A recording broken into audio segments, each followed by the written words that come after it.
In previous videos I've made these gate posts and the fence. Now it's time to make the gate. So I'm going to take some very big pieces of Macrocarpa slabs. I'm going to then cut them down and mill them up. Then I'm going to impress you with my sophisticated diagrams, make some very big mortises, chisel them out, and make some big tenons as well. I'm going to do some more planing, drop some stuff, have a brain fade, and I keep confirming that this is going to be, boy, it's going to be a big gate. Boy, that's a big ass gate. Voila. Look at that. I made a print.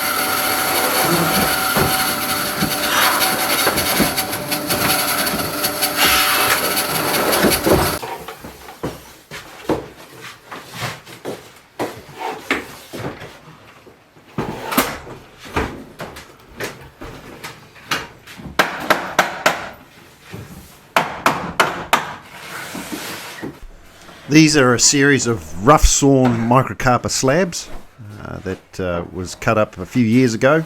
Been sitting in my wood pile, stick it out, so they're quite dry. But I'm going to use these to build the gate out of.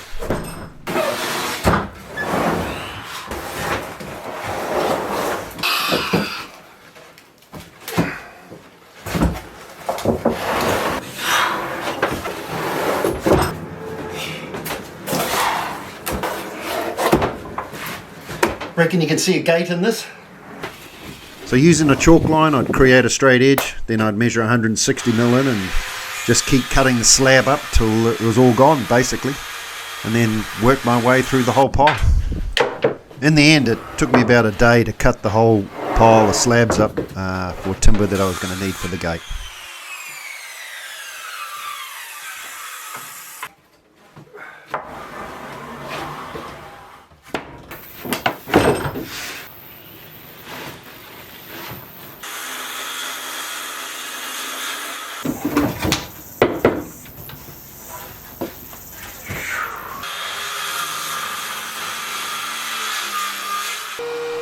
Then it was just a process of running them through the thicknesser and tidying them up, cleaning up the flatter side first and then flipping them over and cleaning up the other side till I had a big pile of machined up wood.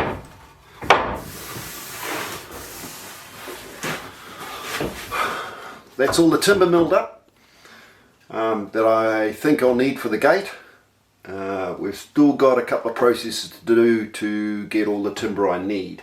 So the next thing we've got to do is we've got to split these in half for the shiplaps and then machine them down to 20mm each.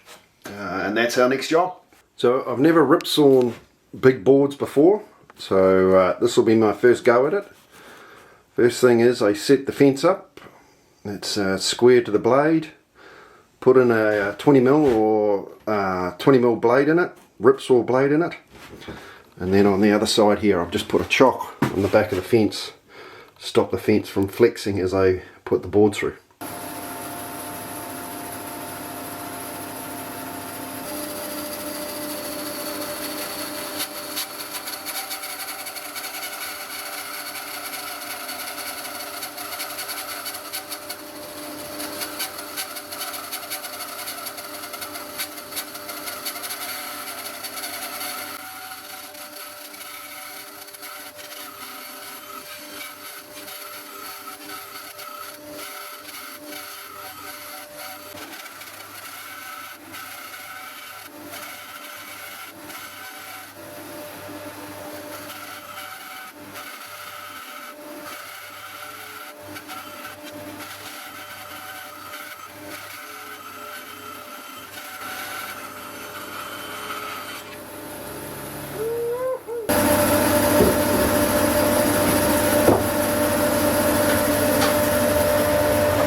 Check it out.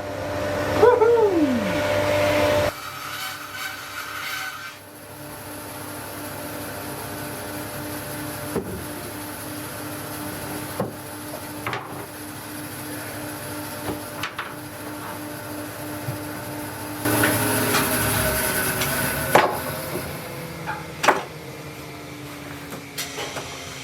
Check it out.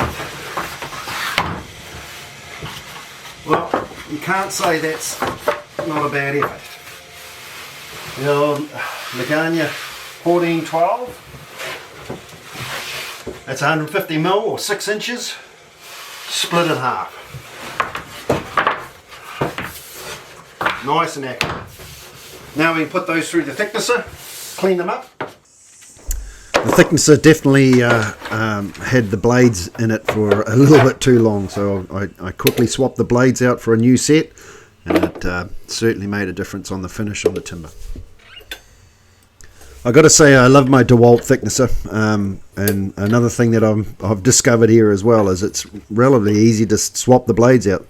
Not a lot of hassle, just a few screws. It's got alignment pins to line the blade up, so it's almost idiot proof.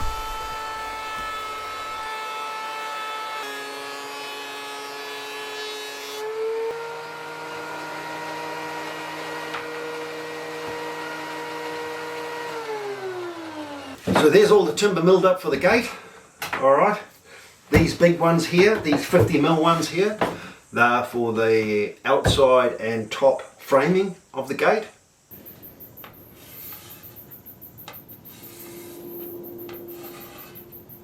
These smaller 32, I think the 32 mil ones are for the internal bracing of the gate. Of course, the smaller 20 mil ones are going to be made into the shiplap weatherboard, which will then cover the front of the gate.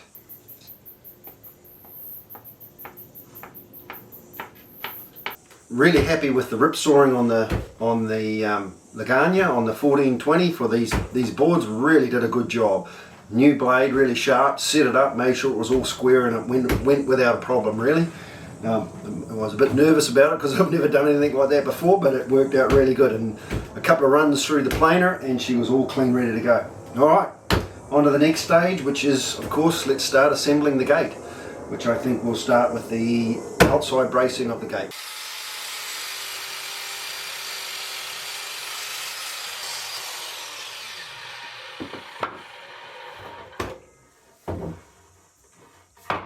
I'll be using big mortise and tenon joinery in the gate. I think this will be the strongest way to hold all the gate together and give it the durability it's going to need.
Done.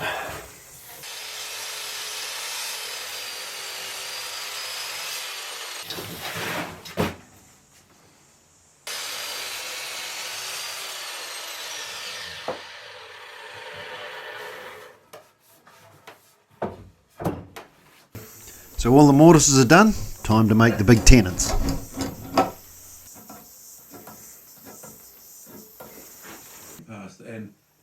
I've set the drop saw up here with a stop, so it'll stop at a certain depth, just off the depth I'm looking for, and then I'll cut each side of the line and then use the bandsaw to take out the waste.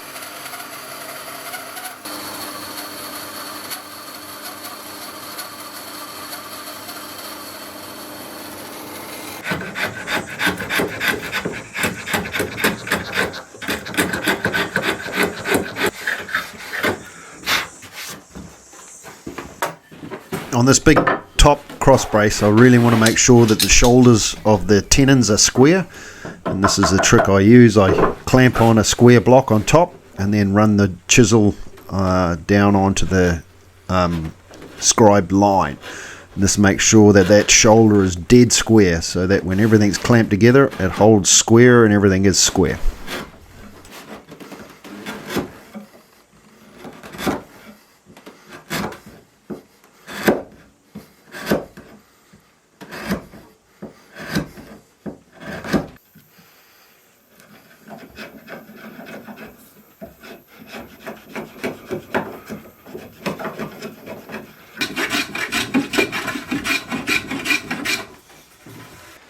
Alright, let's see if it fits.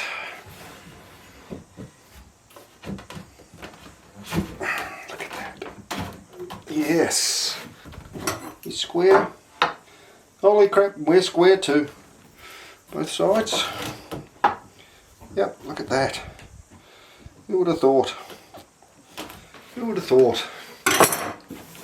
So I don't have a big flash joiner to square the edges of these boards up, so the next best thing is take a big bench plane and square this first edge of these boards up before I can cut them to width. Important thing here, of course, make sure it's square.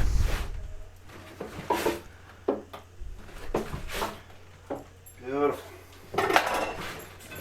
And of course, make sure it's flat.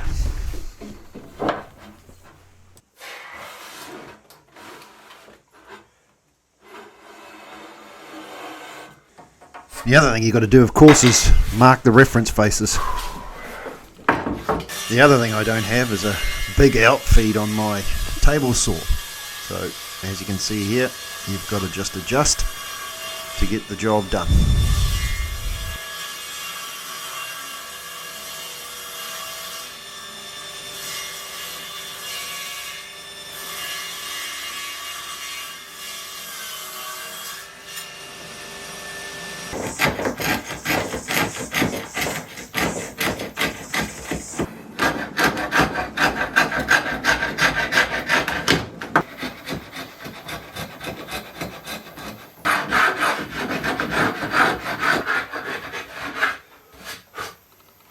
These two pieces that I'm putting the tenons on are for the internal bracing of the gate, so that one will be the bottom board and the other one will be the middle board in the gate.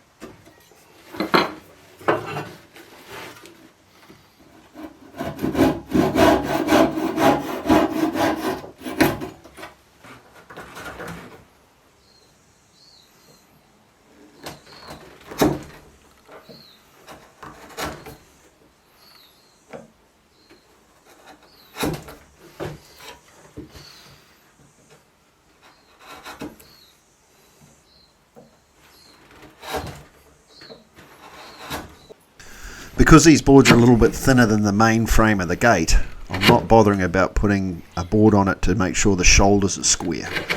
Because of the thinness of these boards, I'm just doing it by eye and making sure the chisel's relatively square, maybe slightly undercut, but they will still do the job nicely. Time to put everything together and have a bit of a dry fit and see how it's coming out. I've never built a gate of this size, or actually I've never built a gate like this in this type at all. So I did do some dry fitting quite a lot just to confirm that what I was doing was correct, and it seemed to be going together all right.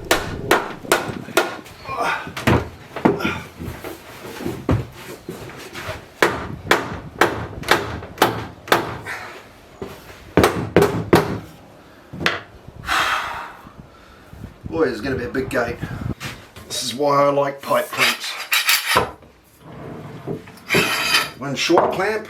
I recommend buying pipe clamps. Really cost effective for what they are. Really versatile and great pieces of kit to have in the workshop.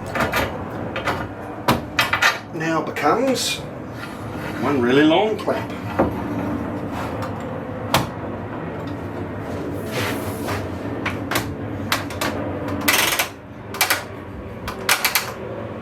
Alright.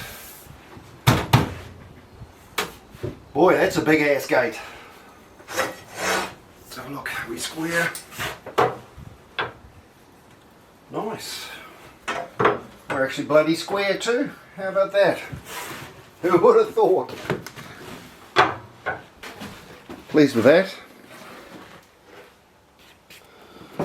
This is, of course, we're looking at the front of the gate here now. So this is going to be the front. I'm happy with that. And here like that. That's what the front of the fence will look like with a shiplap along the front.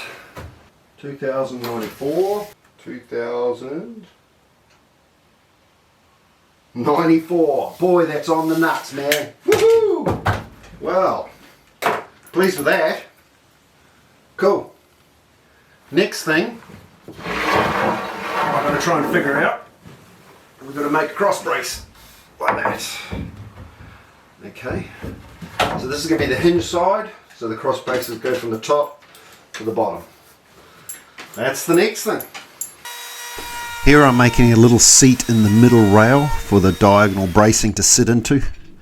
I don't know how much this improves the strength, but it certainly wouldn't make it any weaker, and gives that diagonal brace something to sit into and anchor onto.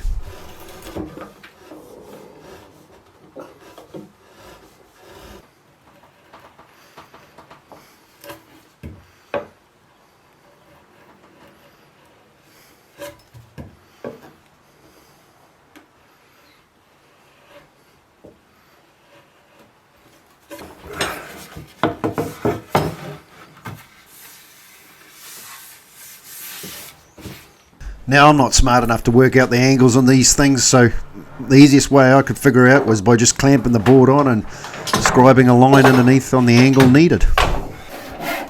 And it's the same reason I'm using hand saws and chisels to cut out the joinery on this, is because I couldn't be buggered trying to find the angles out, and I found it just as quick to pick up a handsaw and cut it up and get the job done.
This channel that I'm routing into the two side stiles as well as I'll route it into the top stile is where the palings, the tongue and groove palings that'll go across the front, there'll be a lip that'll recess into this edge here so that it'll actually tuck in underneath into this recess that I'm currently cutting into this stile.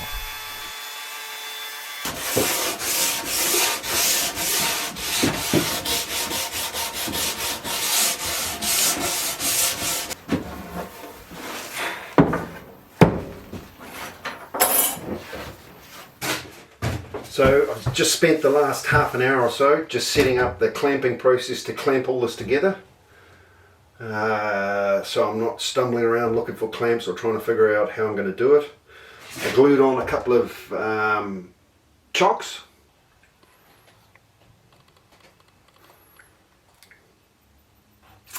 Those are to just help clamp the cross bracing. Just taped on some chock blocks here for these clamps so I'm not chasing them all around the floor and trying to pick them up. But yeah, I think we're ready to go. I think we're ready to glue it up.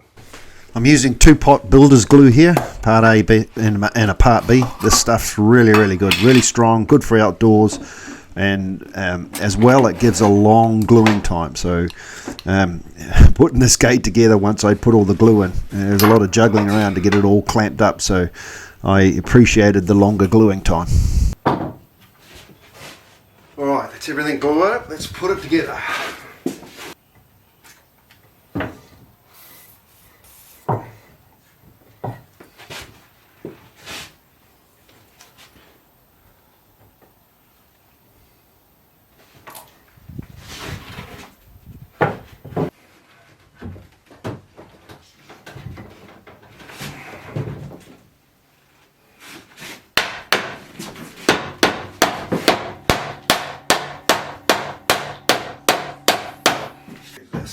This one.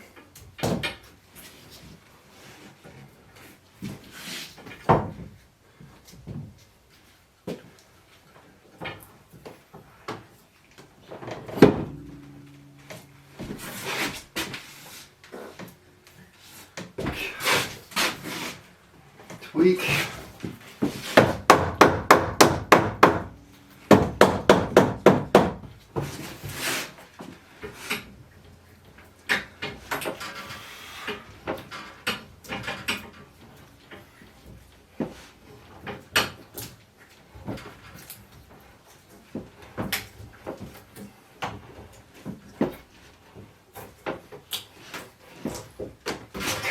Hammer.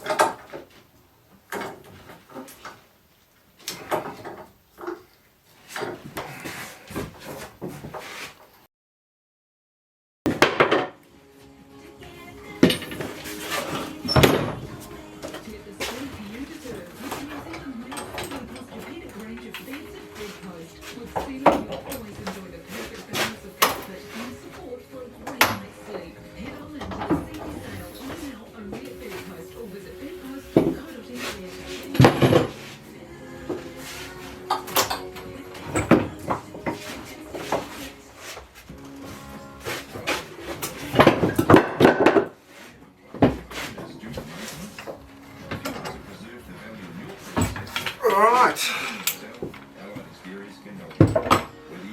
this gate frame done. So we'll leave it there for now with the main frame done. As you can see by the images, the joinery looks pretty good.